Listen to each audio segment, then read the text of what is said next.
All right, everybody, Jim Ventura here. Been a little bit since I did a video, so I thought it was about time.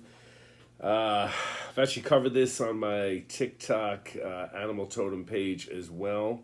I might even mention it on my Insta. But anyway, here's my YouTube, so we'll go into a little more detail because we always more time on YouTube to get a little more detail about it. So I want to talk today about pigeons. So the spirit animal totem of pigeon. Sometimes people perceive that as dove, but again, I want to stay really more in the direction of what the pigeon kind of energy represents. If we're seeing pigeons a lot, we got a lot of pigeons around.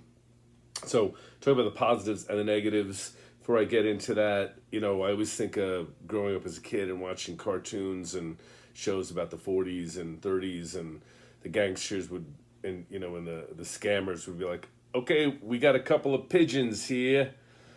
And I think that connotation really, really stayed with me when I began to kind of really look into what the energy of pigeon was all about. So we'll get to that in a minute. Let's start with the kind of positives here. Pigeon is totem often, again, because there's some association with dove energy too, in a way. They're seen as gentle, caring animals. They can even be seen as symbols of optimism. Pigeons typically are associated with home and family. So there are some clearly positive elements to looking at pigeons. And let me elaborate on that a little bit. There's things, connected with home and family and things that we naturally do as a species that we gravitate to. Like certain holidays like Thanksgiving and Christmas and the family going to church and family outings and picnics. Things like that are the things that are supposed to matter to us. And I think within that realm, there is some real kind of good energy to that. I grew up in a house in a large family, and we really did have wonderful Thanksgivings and Christmases and things like that. So I don't have a lot of negative connotation to that. I think that there is, again, some real positives to that to consider. Now, let's also take a little stroll down the dark road. We want to kind of look at both polarities here. So if we look at the negatives or the problem areas, that can be connected with pigeons, is I've always kind of noticed this when I see a lot of pigeons. I used to jokingly back in the day say it looks like a bunch of Walmart shoppers. And there's no attack on Walmart. I even go there myself on occasion for certain things. But, I think there's a little bit of an element of group mind to this in a way, or even a little bit of mindlessness that you can see with pigeon energy. So to me, it represents like large collections of the population that, follow things kind of blindly. I'll give you some examples of this. Before I even do that, just, case in point, I think it's like 75-80% of people don't really have the ability to distinguish between something they're told by an authority and to question it, which is a very interesting element of human behavior, why, certain groups and pharmaceutical companies and things of that nature can, mesmerize people by what you're supposed to do. So, the lines that people walk that can be kind of negative is being convinced that this is something you're supposed to do to be a good person, to be happy, to be fulfilled. When I was a kid, in the 80s, I remember the big to do was people getting members only jackets. And they were basically like kind of windbreakers, but they had like the brand name on them and they were kind of expensive and everybody wanted one. I was an obnoxious little kid in a good sense. I didn't want one of those stupid things in the first place. I definitely had my areas where I kind of bought the party line, hook, line, and sinker about what you were supposed to want. But honestly, for me, I really began to question a lot of things you were supposed to want. We see these kind of interesting elements that come up, like when people were obsessing over Beanie Babies and killing each other in the stores. I use a great example of like Black Friday being, where people are just kind of crazy sometimes about shopping, almost even destructively so, because this is what you're supposed to do. So there's a lot of different elements to this that I think that we get caught up in. And again, I use the Beanie Babies as an example. Some of the people are selling these online for a small fortune now. So they were stupid at the time, but now they're collector collector's items for some people. So there can be that kind of interesting line.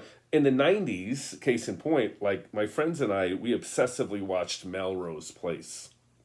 You know, it was a really good show, and what was Amanda going to do? And we would sit around and talk about it after, and it was like a big to do having even Melrose parties. If you're too young to know that, or too old to know that, you'll don't understand the impact that that had. But that being said, the negative is how stupid we were that we just had to stay home that night to watch Melrose. This is before you could DVR things and record them in a more modern sense, but again, it's kind of a weird, kind of a blurry line, because in another way, those parties and hanging out with my friends and doing stuff like that, listen, those were really great memories. And even though we kind of bought it, kind of hook, line, and sinker in that sense, there was some positives to it. So this is something I always kind of point out with the dove energy. Being part of the pack and the group and not thinking could be questionable. Sometimes we do things that aren't probably ideal. But there can be some positives to it. To me, one of the more recent examples of people following the party line to a large extent was a lot of the way that COVID was handled. Without even getting into the metaphysical part about science becoming like religion, believing that, boogeyman germs are jumping on you in that way and everyone's going to kill you if you're near them. I could go on about that. From a metaphysical level, most of that is just sheer nonsense. Even from a practical level, it just amazed me at the people that were like waiting on lines for hours and hours to get COVID tested and have cotton swabs shoved up their nose, waiting 6-7 hours on lines in cars to do this. You were being told you were being a good person and you were saving lives. To me, an airborne virus is going to be passed around to everyone. The silly paper mask was doing nothing. The moment you take it off and you breathe air around someone else, you're pulling it in. And I've always said this too. I don't know if it matters what the name of my illness is. A flu is a flu. That one was a lousy one. But yes, I just think so many people just never questioned and jumped into this stuff in a very extreme way. And from the beginning, again, I had a different take on some of that. And I don't think anyone was necessarily evil or bad. I just think, like I said, sometimes people don't think.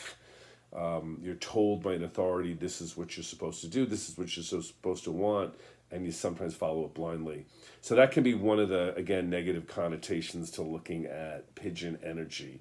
And that's where that funny line is about, we got a couple of pigeons walking into the car dealership. They don't even need this car, but we're going to convince them that the only way to be happy is having this car.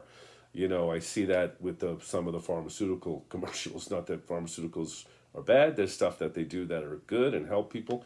But, it's always like pictures of people like, now you're at a lantern festival with your girlfriend because you're taking this pharmaceutical thing and you could be happy, and you're having a salad and running a relay race with your kid.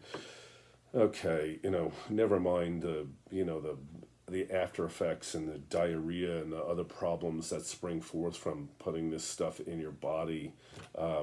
Again, nothing's black and white. There are elements to it that are beneficial, and other times, like again, you're kind of being sold something. So that's what I would say to keep in mind. Join in with something when it's going to be a benefit, but it can be good to question things and not accept things so blindly. So don't be a pigeon in the bad sense, my advice. Be a pigeon in a good sense and join in when things are fun and positive and helpful and knowing the good energy of family. All right. Guys, like, subscribe so I get followers here and can do more videos. And information about my services can be found at jimventura.com. Till next time, happy start to the summer. Cheers.